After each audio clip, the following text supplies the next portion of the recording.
ఈ రోజైనా ఆనాడు జిల్లా పరిషత్ మెంబర్గా ఉన్నా లేదా ఎమ్మెల్సీగా ఉన్నా ఎమ్మెల్యేగా ఉన్నా ఎంపీగా ఉన్నా కాంగ్రెస్ పార్టీ అధ్యక్షుడిగా ఉన్నప్పుడు మీరు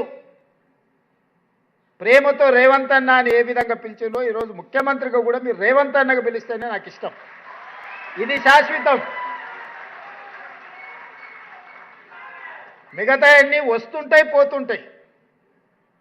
జెడ్పీటీసీ వచ్చింది, అది పోయి ఎమ్మెల్సీ వచ్చింది, అది పోయి ఎమ్మెల్యే వచ్చింది, అది పోయి ఎంపీ వచ్చింది, అది పోయి ఈరోజు ముఖ్యమంత్రి వచ్చింది. నా హోదా నా పదవి మారొచ్చు, కానీ మీకు నాకు ఉన్న అన్నదమ్ముల అనుబంధం అనేది శాశ్వతం. అందుకే మీరు రేవంత్ అన్న అని ఏ ఉద్యోగం పిలిచినా, నేను ముఖ్యమంత్రి అయిన కొత్తలో మా అధికారులు కొంతమంది మీ ప్రతినిధులు వచ్చి రేవంత్ అన్న అని మాట్లాడుతుంటే సార్ వాళ్ళకి మనం సార్ అని పిలవమని చెప్పాలి అన్నారు. అంటే నేను చెప్పిన అట్లా చెప్తే నీ ఉద్యోగం పోతుంది మొదలా అని. సార్ అనో దొర అనో పిలిపించుకుంటే పిలిచేటోడు మనసులో అనుకుంటాడు దొరుకుతావు కదా బిడ్డ అని. అన్నా అని పిలిచిండంటే అది ఇష్టంతోనో ప్రేమతోనో పిలిచిన పిలుపు.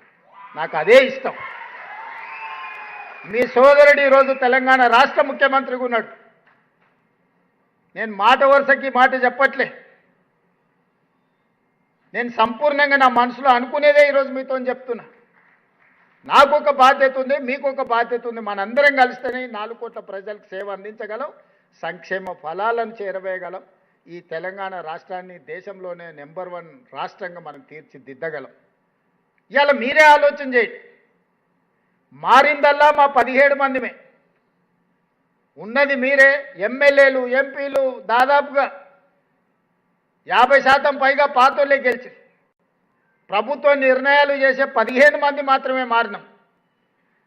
10 సంవత్సరాలు ధనిక రాష్ట్రంగా ఉన్న రాష్ట్రాన్ని 8,11,000 కోట్ల రూపాయలు అప్పు చేసి అన్ని రకాల సమస్యలను సృష్టించి 10 సంవత్సరాలలోనే 100 సంవత్సరాల కాలం చేయగలిగిన విధ్వంసాన్ని చేసి ఎక్కడిదక్కడ పడేసి నిత్యం 12 గంటలు పనిచేసే ప్రభుత్వ ఉద్యోగులకు మొదటి తారీఖు నాడు జీతభత్యాలు ఇవ్వని పరిస్థితి రాష్ట్రంలో ఉండేనా లేదా మీరే ఆలోచన చేయండి. నేను ఒక్క మాట అడగదలుచుకున్న మిమ్మల్ని. డిసెంబర్ 7, 2023 నాడు ప్రజాపాలన ప్రభుత్వం బాధ్యత తీసుకోకంటే ముందు డిసెంబర్ 1 నాడు మీకేమైనా జీతాలు వచ్చిండేనా మీరు ఒక్కసారి ఆలోచన చేయండి. విడతల వారీగా మీరెక్కడనో విధిలేని పరిస్థితుల్లో ఇన్స్టాల్మెంట్లల్లో మీరు ఇల్లు తెచ్చుకోనో పిల్లల చదువుల కోసం తెచ్చుకోనో లేకపోతే ఆరోగ్యం కోసం తల్లిదండ్రుల ఆరోగ్యం కోసం మీరు లోన్లు తెచ్చుకొని ఇన్స్టాల్మెంట్లు మీరు కట్టుకుంటుంటే మీ యజమాని కూడా మీకు జీతాలు ఇన్స్టాల్మెంట్లలో ఇచ్చే పరిస్థితి ఉండే ఆ రోజు. ఏ రోజు కూడా 10 తారీఖు కంటే ముందు మీకు జీతాలు వచ్చే పరిస్థితి లేదు. మొత్తం జీతం ఒక్కసారి కూడా వచ్చే పరిస్థితి లేదు. వెనకటికి ఎవరు అనేది మేం పఠాన్లకు బాకీ మాకు ఫకీర్లు బాకీ అని. రాష్ట్ర ప్రభుత్వం యొక్క పరిస్థితి మొత్తం గందరగోళం.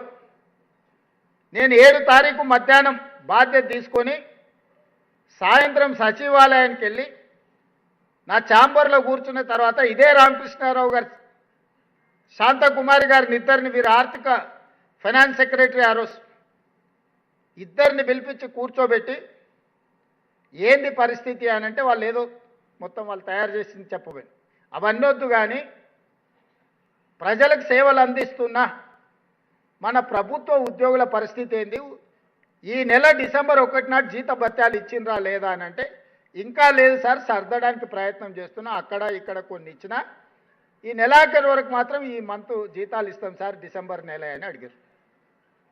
నేను రామకృష్ణారావు గారికి చెప్పిన నాకు ఇవన్నీ చెప్పకు, ఈ డిసెంబర్ 7 తారీఖు నుంచి బాధ్యత నాది.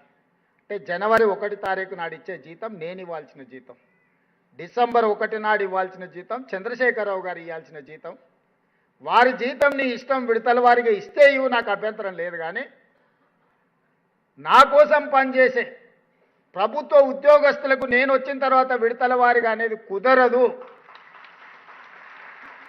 అని 2024 జనవరి 1 తారీఖు నాడు మొదలుపెట్టి ఈ రోజు వరకు ఎన్ని సమస్యలు, ఎన్ని అవాంతరాలు, ఎన్ని అభ్యంతరాలు, ఎన్ని ఆర్థిక ఎగుడు దిగుడు పరిస్థితులు వచ్చినా మీకు 1 తారీఖు నాడు జీతాలు ఇచ్చినా లేదా మీరు ఒక్కసారి ఆలోచన చేయండి మిత్రులారా.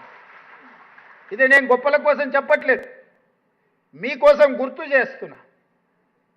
నేను నా బాధ్యతను